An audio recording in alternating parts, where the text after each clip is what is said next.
सहृदय श्रोता, शिक्षक साथी, विद्वान लेखक, छात्र और छात्राओं,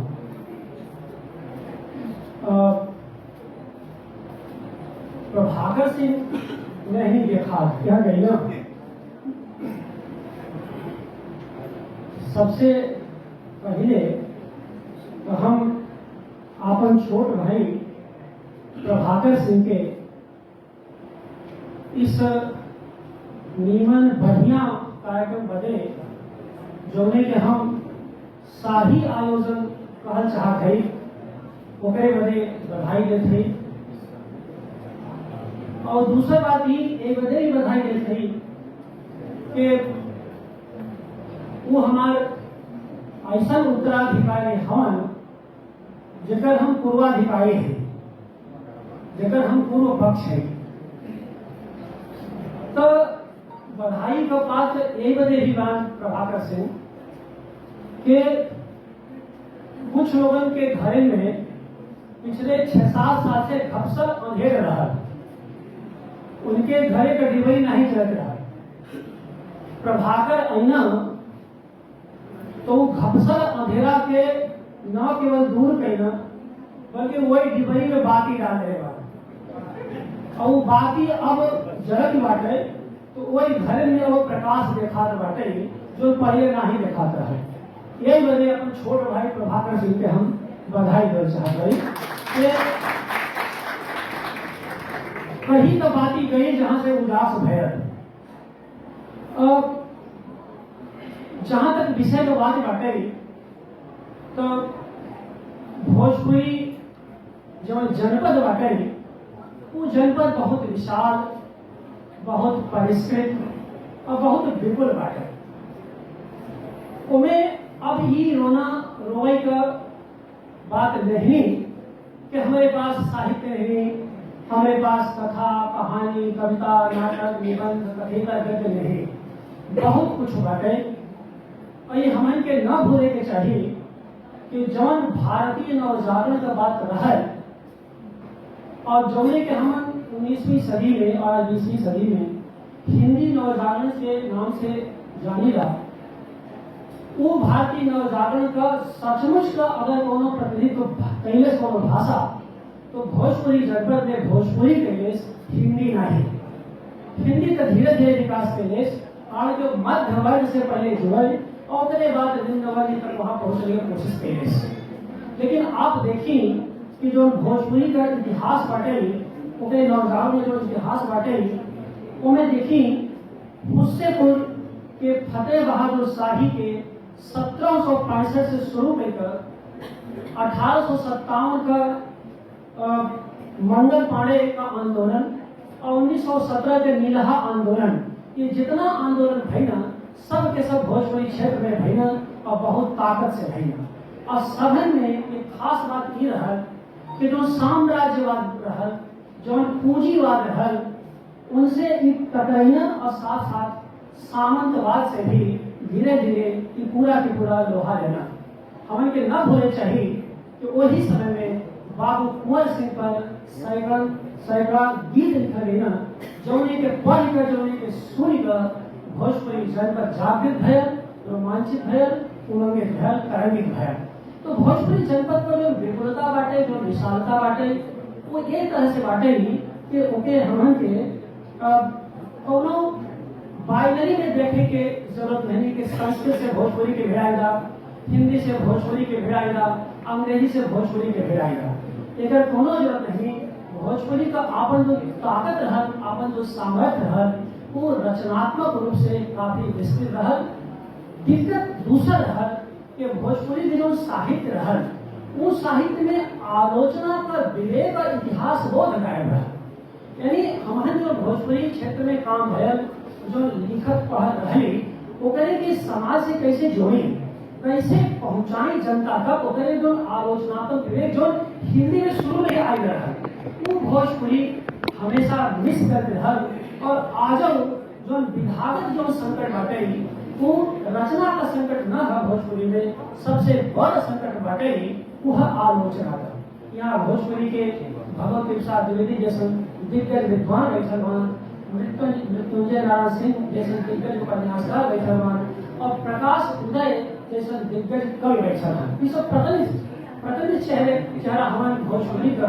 और इन पर हम कुछ बात हम करब, कारण के 19वीं सदी में भिखारी ठाकुर के छोड़कर कोनो बात हम नहीं कह सकी, लेकिन ओकरे के हम बहुत विस्तार से न बताई, कारण के ऊपर बहुत सारी चर्चा भइल हुई। और आज सत्र खुद ही बहुत विलंब से चल बाटे, इसमें बहुत ज्यादा समय हमके लगे बाटे, लेकिन हम 2-3 बात भोजपुरी जनपद के रचनात्मक विस्तार के लेकर जरूर यहाँ पर करना चाहत बानी। पहली बात देखिए कि जौन उपन्यास रहल, कारण के कथा साहित्य में जो उपन्यास रहल, आप देखिए भोजपुरी जनपद की समस्या आ रहा है। भिखारी ठाकुर नाटक लिखना, कविता लिखना, बहुत सारे लोग मोती बीए लिखना, महेंद्र मिश्र का गीत है, ये सब दिग्गज लेजेंड बन भोजपुरी का, जौने के समकक्ष बहुत कम भाषण में रचनाकार मिले हैं। लेकिन इनके हम ढंग से हम का कहें कि परंपरा के जड़ में उतर कर खूब नीमन व्याख्या कहकर, इन पर खूब जम के चर्चा कहकर इनके हम ले जाए दूसरी भाषण में और दूसरे विचार से जोड़ करके देखी वो काम भोजपुरी में अभी तक फैले नहीं, आजो नहीं फैल काम, ओके बहुत उन्हें जरूरत बाटे। और जो शुरुआत करना प्रभाकर से आने वाले दिन में, जैसे कि भोजपुरी सेंटर में एक कार्यक्रम ही चलता है कि लोक का आलोक, लोक का नायक, ओकरे की भी लेकर हम अगर आगे बढ़े तो शायद भोजपुरी के नायकन के बारे में कुछ और विशेष से नई पीढ़ी खबर जोड़ सकेगा। तो जो 19वीं सदी का समस्या रहा, जहाँ से भोजपुरी अपन ताकत अर्जित कर रहा, उन्हें आप देखिए कि 2-3 मोट बात रहे। एक तो साम्राज्यवाद उपनिवेशवाद का बात रहा, कोई पिछले सत्र में कहले कि उपनिवेशवाद साम्राज्यवाद का बात कहीं का कोनो मतलब नहीं, ये सब बड़ा पुरान बात है। अरे नहीं है, लगातार नहीं है, ओके न खारिज करी है, ओके अंतर विरोध के न समझी है, तो साहित्य कबो आगे न बढ़ी। और कम से कम 19वीं सदी का जो समस्या रहा वो सामने न आई। क्या समस्या रहा? सामंतवाद साम्राज्यवाद छोड़ी मारी बोली पूंजीवाद का, स्त्री का स्वाधीनता, नारी का स्वाधीनता भारतीय समाज का बहुत बड़ा समस्या रहा। और आप देखिए कि वो नारी के स्वाधीनता सामंतवादी समाज के भीतर कोने रूपन में भोजपुरी साहित्य में आई बाटे। केवल एक इतिहास अगर देखा जाए तो बहुत ऊपर शोध हो सकला, बहुत ऊपर काम हो सकला। यही अवसर पर हम पांडे कवि के फूलसुंगी का चर्चा हम करना चाहत भाई। फूलसुंगी उपन्यास 1977 में लिखा गया, लेकिन उन्हें 20वीं सदी के आरंभिक दशक का जो विकराल समस्या बाटे ओके जौने तरीके से वो दर्ज किया बाटे फूलसुंगी के माध्यम से, वो अद्भुत उपन्यास बाटे। और ये बड़े अद्भुत बाटे कि हमार जानकारी में भोजपुरी जो पहला उपन्यास है जौने के गौतम चौबे जैसा अंग्रेजी के विद्वान अंग्रेजी में अनुवाद किया, और वो अनुवाद के बाद वो ओकर लोकप्रियता अचानक बढ़ गई बाटे। आप देखिए फूलसुंगी का चरित्र का बाटे। अब फूलसुंगी के चरित्र में आप देखिए जो सबसे बड़ा समस्या बाटे वो हमें हरिवंत सहाय और फूलसुंगी का आपसी संबंध है। अब आप देखिए कि उनमें रिवेल साहब आए और हरिवंत सहाय बन। रिवेल साहब विदेशी है, हरिवंत सहाय स्वदेशी है।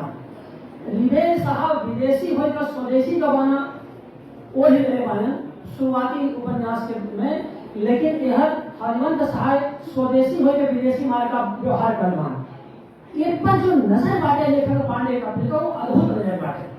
और शुरुआत में फुलसुंगी बाटे कि फुलसुंगी जब गुलजारी भाई तो वो केवल आजादी भाई हम तो फुलसुंगी रही, एक फूले से वही फूले पर उछलत भाई।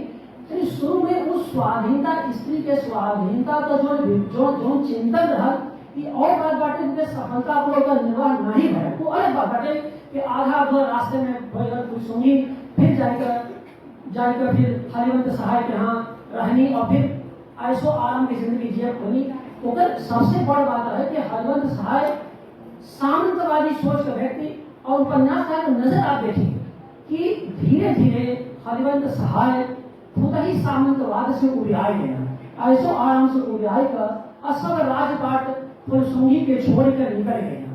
तो जो ये जो नैरेटिव बाटे देखिए यानी स्त्री का स्वाधीनता, लेकिन वो स्वाधीनता के रास्ते में आने वाला जो संकट बाटे, वो संकट और अचानक से नहीं स्त्री स्वाधीन हो गई बाटे, वो इच्छा और जो इच्छा रहा, वो इच्छा जो सख्त स्त्री रहा, वो यूटोपिया में, और जब जब स्त्री अपने आजादी करे संघर्ष कैले और वो आजादी नहीं मिलल तो कोई न कोई यूटोपिया करने, और यूटोपिया का मतलब ये बाटे कि हम एक ऐसा समाज बनाओ चाहते जो में हमारे माई हमारे बाबू यानी एक तरह का तवायफ रही, वो तवायफ की जिंदगी से मुक्ति चाहते रही। तो वो जो पूरा का पूरा बेस बाटे हमार भोजपुरी जनपद का जो उपन्यास का बेस बाटे, वो इतना मजबूत बाटे कि एक हमन के आज के दिन या एक अवसर पर जरूर याद करने का जरूरत बाटे। अब यही पर आप देखिए कि आगे चलकर बहुत सारे उपन्यास लिखना, जैसे कि पूर्वी बयान खुद संजीव लिख रहे हैं और उनका एक दिशा वो हिंदी उपन्यास बाटे। तो वो जो महेंद्र मिश्र से और फुलसुंगी का जो संवाद बाटे, घेरा भाई जो संवाद बाटे, और सबसे बड़ बात जो हम यहाँ कहना चाहिए कि भोजपुरी जनपद में संगीत दो चरित्र के, दो समाज के और दो व्यक्ति कैसे जोड़ा रहा। तो जो ये उपन्यास में एक कथा साहित्य में जो सांगीतिकता बाटे वो बड़ा जबरदस्त बाटे। ऐसा सांगीतिक सोच और ऐसा सांगीतिक योजना हिंदी के बहुत कम उपन्यासन में दिखाई देनी, जौन के फुलसुंगी जैसे उपन्यासन में, कारण के अंदर में महेंद्र मिश्र का जब आगमन होला तो केवल उस संगीत के दायरे में ही घेरा बाई सुंदर संवाद होला। तो ये जो बाटे सांगीतिकता बाटे, प्रेम बाटे, स्त्री का आकांक्षा बाटे, ये भोजपुरी जनपद का जो मूलभूत समस्या रही वो के पांडे कपिल जो तरह से वहाँ पर व्यक्त करे बन, वो हमार बिल्कुल डिपार्चर वाला, जहाँ से हम भोजपुरी जनपद के समझे हमन की कोशिश करे के चाहिए। अब दूसरा समस्या जो रहा भोजपुरी जनपद पर वो रहा प्रवासन, माइग्रेशन का समस्या। अब आप माइग्रेशन की समस्या देखिए कि बार बार एक हमन कहिला, हमन बताइला कि जैसन माइग्रेशन भोजपुरी के समाज संस्कृति से है, ऐसा माइग्रेशन दूसरी भाषा के भीतर से नहीं है। चाहे अवधि ले लें, चाहे ब्रज ले लें, चाहे खड़ी बोली ले लें, जितना ज्यादा यहाँ से माइग्रेशन है भोजपुरी से, ओकर का अर्थ है यानी भोजपुरी जनपद बहुत कमजोर, आर्थिक रूप से बहुत कमजोर रहा है, शिक्षा का स्थिति भी यहाँ बहुत अच्छा नहीं रहा। यही वजह यहाँ पर जो भी शांति लोग रहना या साम्राज्यवादी सोच के लोग आई ना, वो तेजी से हमके गुलाम बनना और हमके तेजी से यहाँ से ले गए ना, हमारी ससुरी नाम गयाना रहेगा जहाँ ले गए ना, जो के बारे में सरिता बुद्धू निरंतर मैंने गिरमिटिया बंद कर गई ना और गवर्नमेंट के खड़ा कर देना। सरिता बुद्धू पर बहुत काम करे गए, वही के बचाव की कोशिश में कई बार इनसे चर्चा के मुद्दे पर भय बैठे। लेकिन यही चीज देखी कि एक तो ये रहा कि प्रेम और परिवार दोनों से बिछोड़ का उस समय रहा 19वीं सदी, जो में भोजपुरी जनपद अपने तमाम अंतर विरोधन के ऊपर विजय पावे की कोशिश कर रहा है। वही अंतर विरोधन पर कैसे विजय पावे की कोशिश करे, कारण रहे कि पहले बुनियादी समस्या के समझे कोशिश करे, प्रेम रहा, परिवार रहा और एक तरह का प्रवचन का समस्या रहा, ओकरे के बचावे बदे कैसन उपन्यास लिखा लेना, कैसन साहित्य लिखा लेना, कैसन गीत रचा लेना, ऊपर बहुत कुछ बोलल जा सकला, बहुत सारा चर्चा पर भई। लेकिन हम एक अवसर पर एक उपन्यास में केवल जिक्र करब और आप देखिए कि वो उपन्यास 1977 में फुलसुंगी का प्रकाशन भयल और इनका जो उपन्यास बाटे मृत्युंजय जी को उपन्यास सामने बैठा मृत्युंजय जी, इनका उपन्यास 2018 में प्रकाशित भयल गंगा रतन विदेशी। अब गंगा रतन विदेशी के पढ़कर इस चीज की समझ आई जाए बड़े आसानी से कि आखिरकार जौन गांधी के समय का भोजपुरी जनपद के जो संकट रहा ओके कैसे समझा जाए। नटाल से काशी से कोलकाता के त्रिकोण पर जो पूरा के पूरा उपन्यास विन्यस्त बाटे रचल बाटे और उन्हें बनवारी साह जैसन चरित्र सामंती शोषण का एक बनिया प्रतीक, सामंती समाज के भीतर जो बनिया का प्रतीक, शोषण का प्रतीक रचले हैं, हमें के न भूले चाहिए। यहाँ जो नयिका पीढ़ी बैठे बाटे वो वही सामंतवाद के ठीक ओके शोषण के न समझी जो हमन के पीढ़ी 60 और 70 के दशक में पैदा भई जो जान बाटे कि कैसन साह का दबाव गांव पर रहत रहल, कारण के वहां पर सामान कायम में अगर होली दिवाली को कोनो सामान हमन के खरीदा जात बचपन में तो कुछ ना पैसा वहां चलते नहीं रहा। अगर मिठाई पेड़ा ले के बाटे तो गेहूं और अनाज दे का मतलब बदले जो इनकाई में जो ट्रांसफर होता रहल वही सामान हमन के मिलत रहल और उन्हें साहू जौन मन करे जैसे शोषण करे वैसा ओकर मन रहल।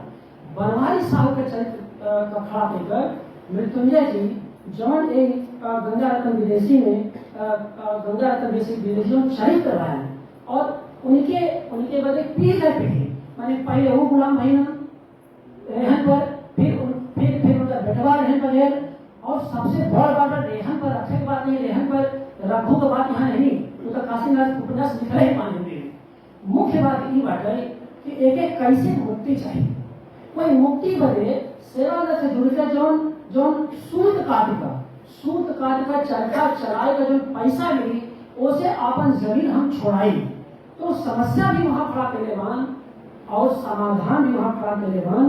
तो ये जो पूरा के पूरा कथा साहित्य के विस्तार आधुनिक विस्तार के लेवान ये उपन्यास का जिक्र बनवारी साहब के माध्यम से हम ये बजे कर पाए यहाँ पर कि ये उपन्यास हिंदी में भी बाटे, अंग्रेजी में भी बाटे और भोजपुरी में उल्टा लिखल बाटे। जितना उपन्यास हम पढ़ले भाई भोजपुरी का वो अपने समय के चिंतन, अपने समय का जरूरत, शास्त्र यानी जिसे कहते साहित्य शास्त्र के सूत्र और इतिहास का गहरी समझ, ये कुल मिलाई का जौने तरह से लिखे भाई मुस्तफा जी इनके तो हम बधाई देते साथ मंच हमें बैठल मान साथ में ये बताओ चाहते कि अच्छा लगे या बुरा लगे।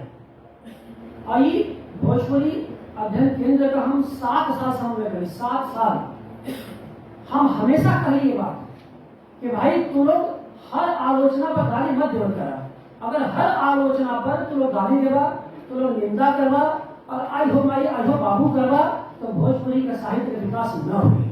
पहले आलोचना सुनने का ताकत विकसित करा, पहले भारतीय भाषा में शास्त्र और साहित्य शास्त्र और पश्चिम में जो कुछ लिखा बाटे इतिहास और दर्शन और समाजशास्त्र के बारे में ओके अपने उपन्यास से अपने साहित्य से जोड़ा और वहां से देखा तो कहा जाता बाटे तू बहुत संपन्न समृद्ध है, लेकिन तू वहां तक पहुंचने का तैयार नहीं, केवल संगठन बनेगा और संगठन में अहोर ध्वनि करवा और कोई अगर उन्हें थोड़ा सा पिन चुभाई तो दरियाव शुरू कर देगा और हर बात को कहवा कहीं भोजपुरी ने बोला था हिंदी कहे बोला था। अरे भाई हिंदी भोजपुरी के अंग्रेजी भोजपुरी के तू आपस में जो ऐसे खड़ा करवा तो भोजपुरी के साहित्य के विकसित बाटे हमारे जो बाटे भोजपुरी के चेतना का विकास करेंगे और भोजपुरी के चेतनाओं का इतिहास बोध का विकास चाहे अंग्रेजी में हो, चाहे फ्रेंच में हो, चाहे जर्मनी में हो। असल मामला की बाटे की पूर्वीय संस्कृति में भोजपुरी भाषा और संस्कृति का महत्व बाटे ऊपर चर्चा होनी चाहिए। तो असली चीज ये बाटे कि यह जो मुद्दा बाटे ये मुद्दा के एड्रेस करने सबसे जरूरी बाटे कि हमारे के थोड़ा सा भोजपुरी जनपद के समझे बदे भोजपुरी जनपद से बाहर जाने की कोशिश करेंगे चाहिए। यही क्रम में एक आखिरी बात कहना चाहता है वो है कविता।